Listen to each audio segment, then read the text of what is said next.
じゃあ今日の聖書の御言葉を一緒に読んでみましょうか。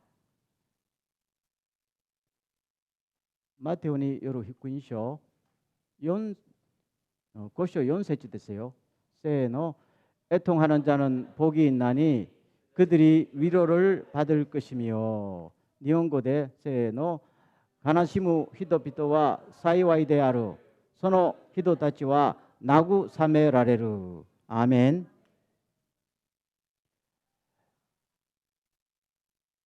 애통하다는 말은 한국 말로 어떨 때 쓰는 거예요?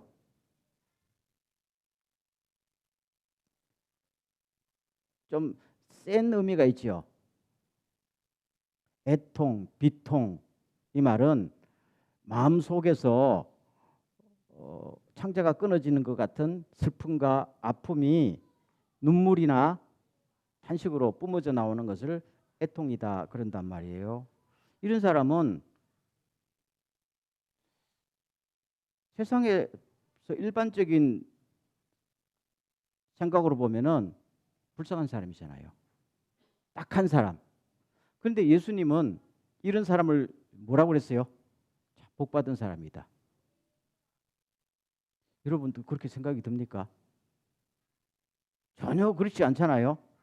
근데 예수님은 지난 시간에도 가난한 사람이 복이 있다고 그랬단 말입니다.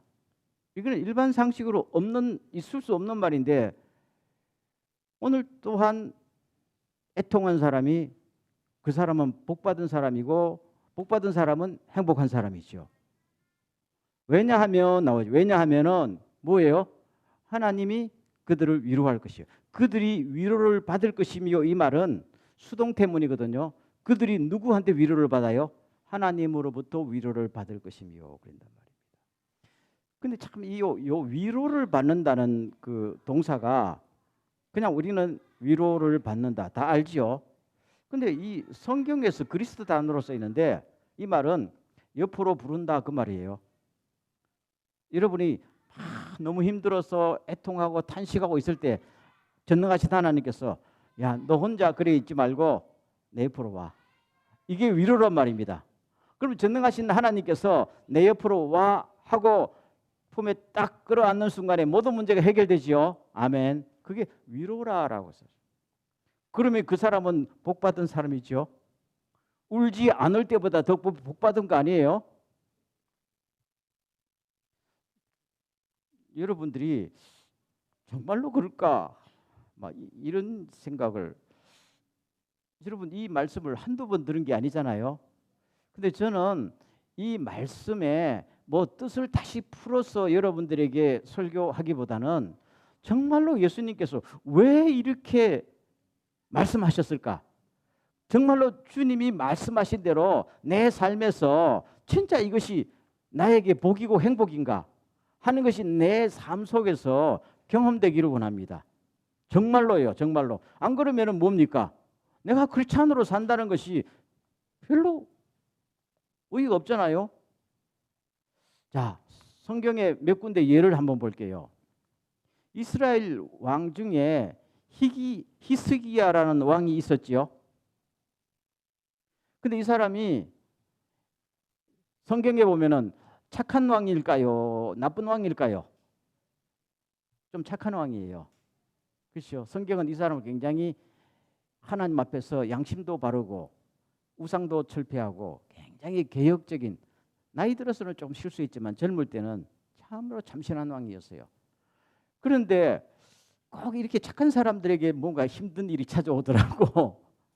그렇죠?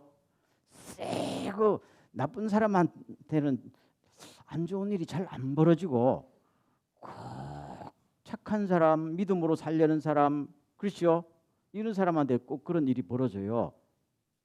그런데 이 사람이 왕이 돼서 나이가 젊을 때야, 뭐 제 생각에는 나이가 한 30 정도 더 안 넘어서 그 나이 알고 있는 이때 이 사람이 불치병이 걸린 거야. 불치병 죽잖아요. 그래서 하나님께서 선지자 이사야를 보내가지고 죽을 테니까 너와 또 국가에 유언이나 하고 이제 하늘나라로 오라. 그렇게 전달했단 말입니다. 그 전달을 받자마자 히스기야가 어떻게 했을까요? 기억나지요? 하나님 앞에 통곡하면서 기도했습니다. 통곡하면서 기도했습니다. 그게 이사야 38장 이하에 나오는데요. 하나님, 이거예요. 도대체 내가 이 젊은 나이에 왜 죽어야 합니까? 슬프잖아요. 아직 아무 일도 못했는데요. 아니, 하나님, 나를 죽인들 하나님 앞에 무슨 유익이 되겠어요? 그리고 제가 목숨이 붙어 있어야 하나님께 찬양을 해도 찬양을 하지요. 죽은 사람이 찬송하겠어요? 그렇게 하면서 심히 통곡하면서 살려달라고 합니다. 그랬더니 하나님께서 이사야 보고 다시 가라 그랬잖아요. 다시 가서 전하는 말이, 내가 너의 기도를 들었고 그 다음에 무슨 말? 내 눈물을 보았다. 하나님 참 눈물에 약해요. 성경을 쭉 보세요. 하나님은요, 우리가 울면은 어떻게 방법이 없는가 봐. 내가 내 기도를 들었고 내 눈물을 보았다. 그랬거든요. 그러면서 하나님의 위로가 옵니다. 하나님의 위로는 그냥 말로만 오는 게 아니에요. 전능하신 하나님이 내 옆으로 와 부를 때는 모든 문제가 해결된다는 말입니다. 그래서 너 앞으로 수명을 15년 더 연장해 줄 것이고, 너 지금 골치 아픈 국가적인 문제 있지? 다 해결해 줄게. 그랬단 말이에요. 위로받았어요? 안 받았어요? 위로받았단 말입니다. 다윗이라는 임금 있죠. 다윗이 특별히 잘못한 게 없어요. 다윗이 최고로 잘못한 거는 골리앗을 물리친 것밖에 잘못이 없어요. 잘한 일이잖아요. 근데 꼭 세상에는 이런 사람, 시기한 사람이 너무 많거든요. 당시 임금이 똑 보니까 저게 나도 못한 골리앗을 네가 쳐부서 이 사람이 제일 원수야. 세상이 그렇잖아요. 그래서 죽여야 되겠다 하면서 집요하게 죽이려고 달라듭니다. 그때부터 10년 동안 편안하게 잠자본 적이 없을 정도로. 그럴 때마다 뭐예요? 하나님 앞에 억울합니다. 살려주세요. 내가 뭘 잘못했습니까? 하면서 수도 없이 하나님 앞에 울부짖지요. 여러분 시편을 쭉 보시면요, 거의 다윗의 시편이 많죠. 그거 보면 전부 다윗이 뭡니까? 기쁩니다 이런 소리보다도 억울합니다. 뭡니다. 우리 한국말로 하면 좀 징징거리는 것이고, 좀 좋은 말로 하면 자기 슬픔과 애통을 토해내는 거예요. 그러면서 시편 56편에서는 이런 말이 납니다. 주님, 저희의 눈물을 주님의 병에 담아 주십시오 라고 기도합니다. 눈물을 병에 담아 달라는 이야기예요. 아마 우리 동양권에서는 이해가 안 되겠지만은 당시 중동 지방에서는 눈물을 병에 담는 습관이 있었어요. 웬만하게 좀 사는 사람들은 태어날 때부터 죽을 때까지 자기 눈물병이라는 게 있어요. 보통 흐르는 눈물이 아니고 대단히 슬플 때 흘린 눈물은 꼭 병에 담아요. 그리고 그 사람 장례식 때 관에 같이 넣습니다. 그게 그들의 전통 중에 하나였어요. 이스라엘만 있는 게 아니고 중동 지방에 다 그런 관습이 있었어요. 그리고 약간의 미신도 있었는데요.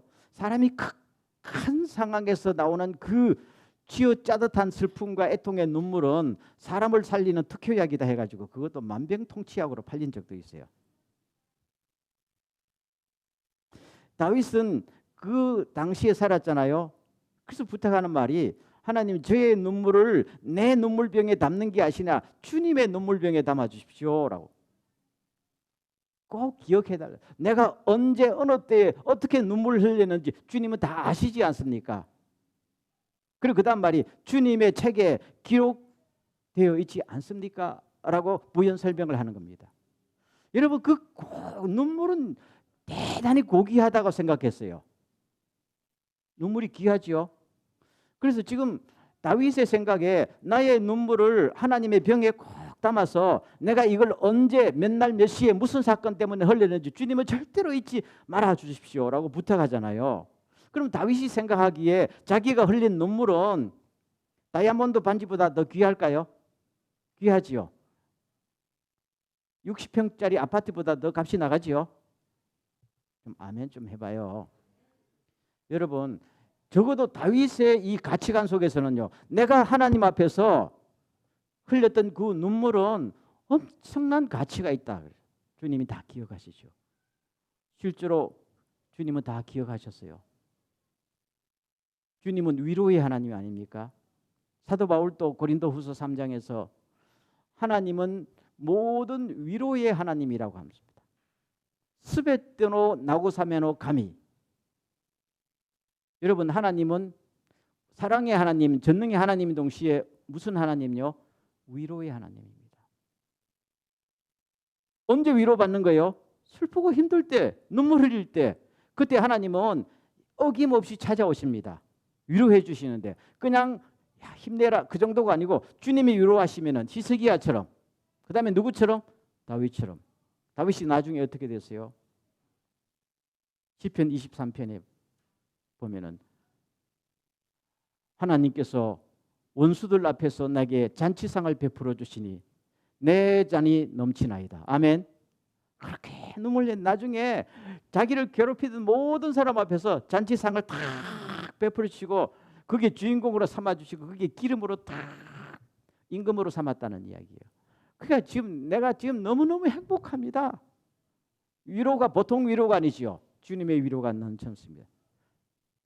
우리가 하나님 앞에 진심으로 눈물을 흘리며 주님의 도우심을 간구하면요, 주님은 절대로 외면하지 않는다. 이게 성경의 대단히 중요한 메시지입니다. 그렇죠? 꼭 기억하십시오. 아무 때나 울지 말고, 그렇죠? 눈물 중에 쓸데없는 눈물이 있어요. 쓸데없이 슬퍼하고 쓸데없이 눈물 흘리면 그 사람이 빼빼 마르고 우울증 걸려요. 그런데 정말 하나님 앞에서 마음을 딱 터놓고 하나님 다 아시죠. 이 눈물은 하나님의 놀라운 위로를 끌어오는 수단이 된다. 두 번째, 눈물은요, 그 자체로 사람의 몸과 마음과 영혼까지 치료하는 그런 위력이 있어요. 하나님께서요, 우리에게 눈물을 주시고 슬픈 마음을 주신 것은 그냥 아무 뜻 없이 주셨겠어요? 우리는 태어날 때부터 울잖아요. 울고 또 슬퍼하고 그러잖아요. 그럼 그게 아무 의미가 없어요?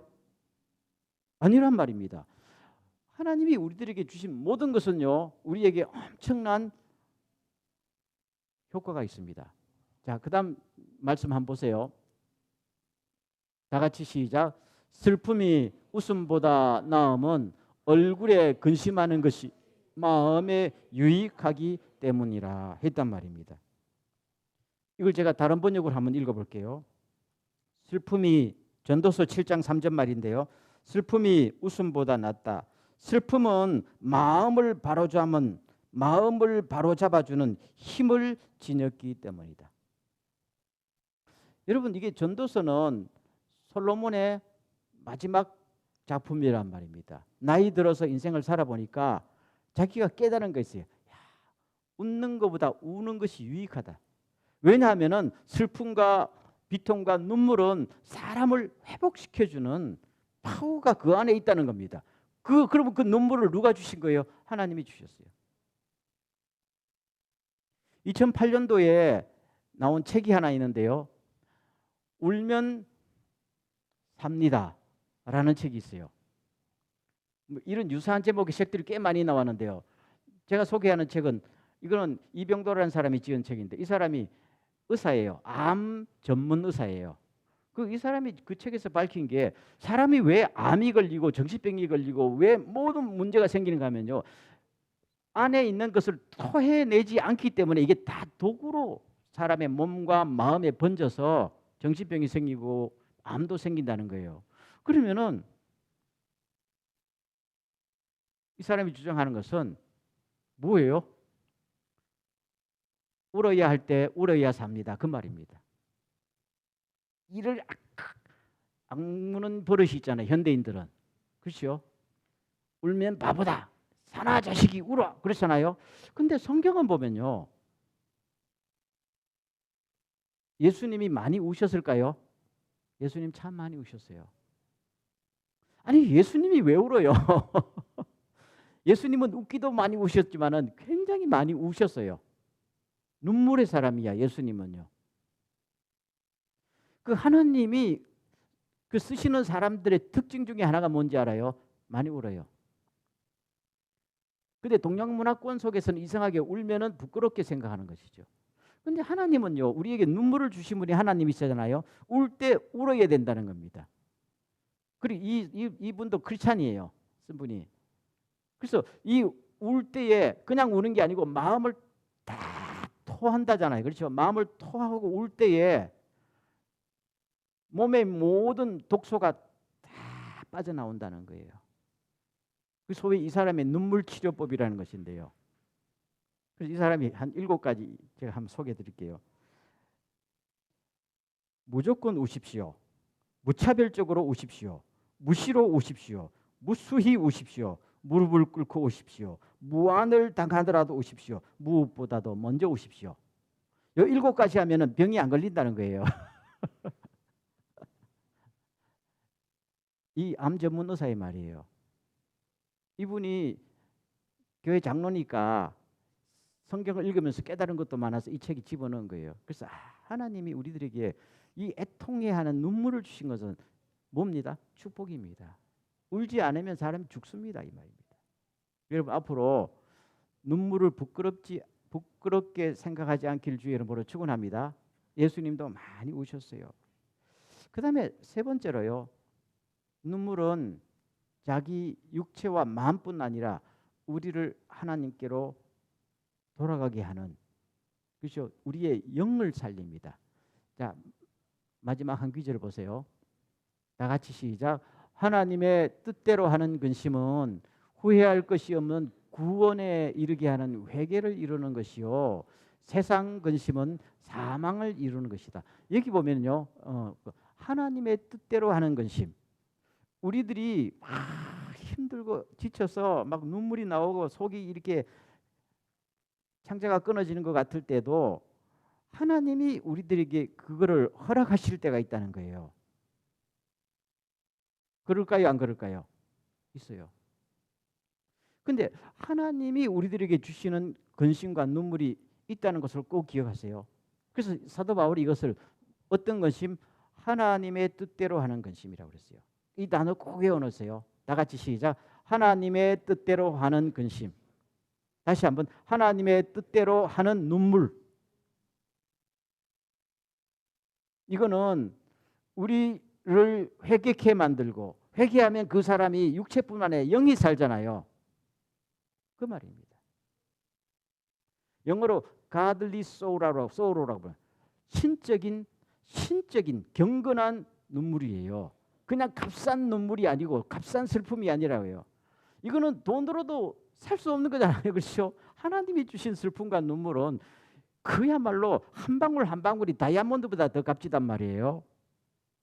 왜 이런 말이 나왔는가 하면요, 고린도 교회의 문제를 여러 번 들어서 알겠지만 고린도 교회가 많은 죄를 짓고도 회개하지 않았잖아요. 회개해야 되는데 회개하십시오. 그래야 여러분이 삽니다 하니까 사도 바울 보고 무슨 우리를 꾸짖기만 하냐? 사랑으로 덮어야지. 아니 사랑으로 덮을 게 있지. 지금은 회개해야 됩니다. 말을 안 들었어요. 계속 사도 바울이 이 문제를 갖고 하나님 고린도 교회가 회개해야 되는데 고린도전서에서 그렇게 해도 안 들었단 말입니다. 그리고 이거는 고린도 후서잖아요. 세월이 흘러서 그들이 마지막에 회개를 한 거예요. 그래서 하는 말이, 보십시오 여러분들, 하나님의 뜻대로 눈물 흘리고 회개하니까 여러분 자신도 살고 교회가 살아났잖아요. 아멘. 그런 이야기입니다. 그래서 하나님의 뜻대로 하는 근심은 그 사람을 구원에 이르도록 회개를 시키는 파워가 그 자리에 있습니다. 그 다음 말이 굉장히 중요해요. 11절 다 같이 시작. 11절 시작. 보라, 하나님의 뜻대로 하게 된 이 근심은 너희로 얼마나 간절하게 하며 얼마나 변증하게 하며 얼마나 분하게 하며 얼마나 두렵게 하며 얼마나 사모하게 하며 얼마나 열심히 있게 하며 얼마나 벌어가야 하는가. 너희가 그 일에 대하여 일체 너희 자신의 깨끗함을 나타내었느니라. 보십시오. 여러분들이 하나님의 뜻대로 그렇게 눈물 흘리며 비통해하며 하나님 앞에 부르짖더니 지금 결과가 여러분들이 하나님 앞에 대해서 그 순수하고 간절한 마음도 회복되었고, 그렇죠? 여러분의 모든 잘못된 루머도 다 벗겨났고, 그렇죠? 여러분이 그 죄악에 대해서 치를 떨면서 분개하더니 이것이 모든 것들이 여러분에게 약이 되었고, 이제 여러분들이 하나님 앞에서 깨끗하게 다시 태어났지 않습니까? 보십시오. 여러분들이 손해본 게 뭐가 있어요? 이렇게 나온단 말입니다. 따라하겠습니다. 울지 못할 이유가 없다. 그렇죠? 제가 하나만 더, 제가 세 가지 이야기했죠. 울면은 하나님의 위로가 온다. 두 번째, 울면은 두 가지야. 울면은 내가 육체도 살고 마음도 살고 영이 살아난다. 세 번째 울음이 있어요. 오늘 본문에는 제가 안 적었습니다만은 요한복음 11장에 보면은 베단이라는 동네에 나사로, 마르다, 마리아 세 식구가 살았단 말입니다. 오빠 하나, 여동생 둘. 아버지, 어머니는 없는 걸로 지금 추측이 됩니다. 근데 나이들이 많지 않았겠지요. 아마 예수님보다는 어렸을 거예요. 그렇죠? 그러면 적어도 한 20대 정도. 힘들게 살았지요. 근데 예수님은 그런 가정을 보면 꼭 마음이 짠해가지고 늘 베나니 가면 그 집에 거하면서 위로해 주시고 축복해 주시고 모든 사랑을 베풀었단 말입니다. 그런데 어느 날 오빠 나사로가 병들어 죽었단 말이에요. 그럼 앞으로 살아갈 길이 막막하잖아요. 예수님께서 그 소식을 듣고 같이요. 동네 사람들도 울고 여동생 둘이 너무 슬퍼서 있는 모습을 보면서 예수님도 성경에 요한에 기록되어 의하면은 그 모습을 보시며 마음이 비통해 하시며 괴로워하셨다 그랬습니다. 그리고 눈물을 흘리시더라 라고 세 마디를 기록하고 있어요. 마음이 비통하다는 말 알지요? 괴로워하시고 그 다음에 이것이 뿜어져 나오니까 참고 싶어도 참지 못하는 눈물이 그냥 나오는 것이죠. 그럼 여기서 보세요. 예수님께서는 왜 나사로의 죽음 앞에서 왜 비통해 하셨을까요? 왜 괴로워하셨을까요? 바로 여기는 왜라는 질문입니다. 왜? 우리가 울 때예요. 그냥 우는 거하고 왜라는 퀘스천 마크를 가지고 우는 게 있어요. 예수님의 울음 중에 대부분이 많은 울음은요. 항상 왜라는 질문과 더불어 웁니다. 왜 20대의 젊은 청년이 부모도 없이 그렇게 고생하다가 이렇게 병들어 죽어야만 합니까? 왜? 그럼 거기서 괴롭고 그렇죠? 왜? 전능하신 하나님은 왜 사람이 이렇게 살다 이렇게 죽어야 됩니까? 하니까 마음속에서 뭡니까? 질문과 더불어 견딜 수 없는 슬픔이 나오는 것이죠. 이것은 결국에는 나사로를 살리고 그 집안을 살리는 놀라운 반전으로 이어지는 것이죠. 오늘 애통하는 사람은 복이 있나니 할 때 사실 저 애통이라는 그 그리스의 의미가 뭔지 알아요? 결과를 보고서 우는 게 아니라 원인을 보고서 운다는 이야기가 있어요. 예수님처럼 왜 젊은 나이에 죽어야 해요? 왜 태어날 때부터 장애자가 돼야 돼요? 왜요? 그렇죠?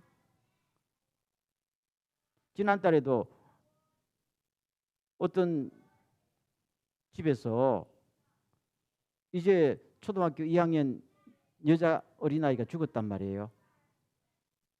한국에 있는데 그냥 죽인 게 아니라 7년 전부터 불치병으로 계속 앓다가 죽은 거예요. 가진 방법을 다 해도 안 돼서 죽고 나니까 주변에 있는 사람들이 그냥 슬프다 그렇게 했을까요? 아니지요. 왜?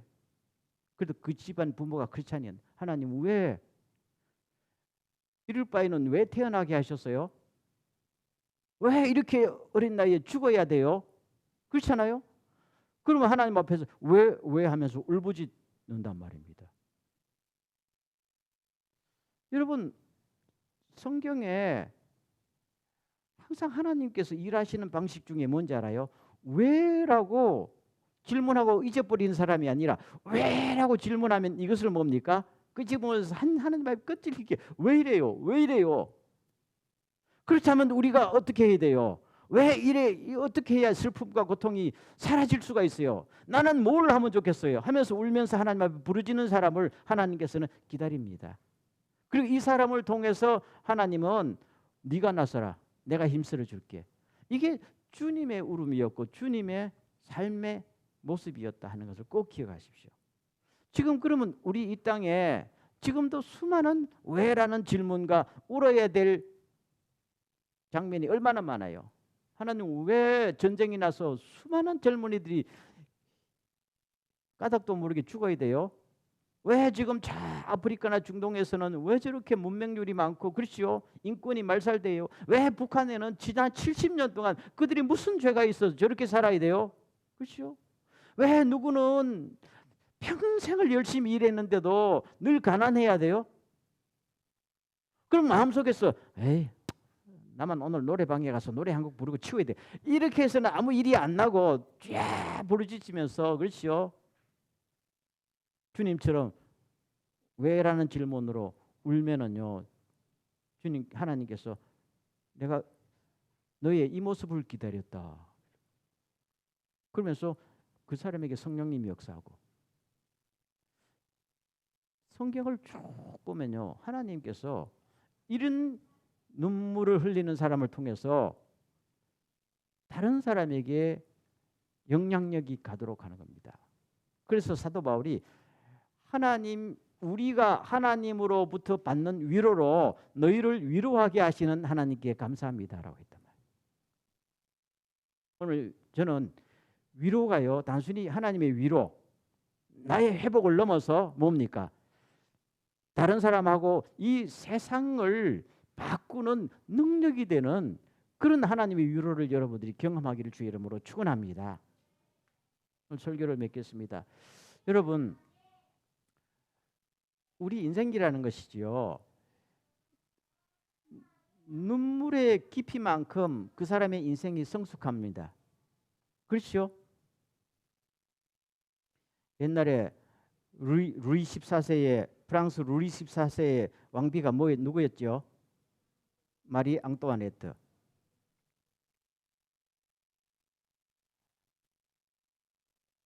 사람들이 와가지고 아니 지금 프랑스 파리에 있는 사람들이 너무 먹을 것이 없어서 배가 고픕니다 하니까 왜 빵이라도 먹지 그랬다잖아요.